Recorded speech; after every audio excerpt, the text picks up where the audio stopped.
palavra, se você não entende da palavra, procure entender que o dízimo na casa do Senhor, ele é devolvido para repreender. Nós sabemos que nós oramos, jejuamos para expulsar demônios, enfermidades, para cura, mas nós sabemos que o dízimo, para você que não saiba, o dízimo é quem paga o devorador e o destruidor nas nossas vidas.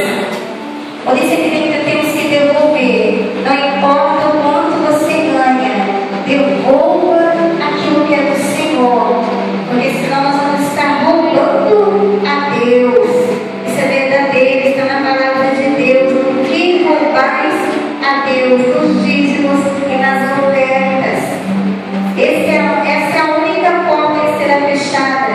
Vai ser através do seu dízimo. Vai ser aberta a porta da felicidade em todas as áreas das nossas vidas. Da saúde, do emprego, do crescimento material, espiritual.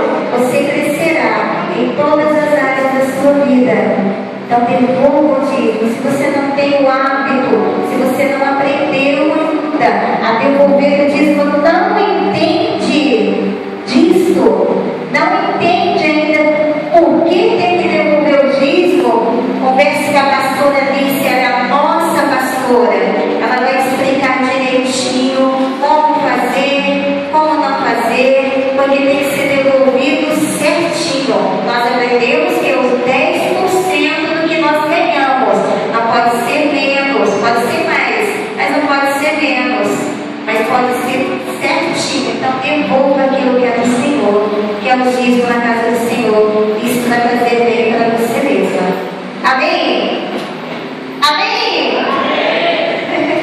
Louvado seja Deus.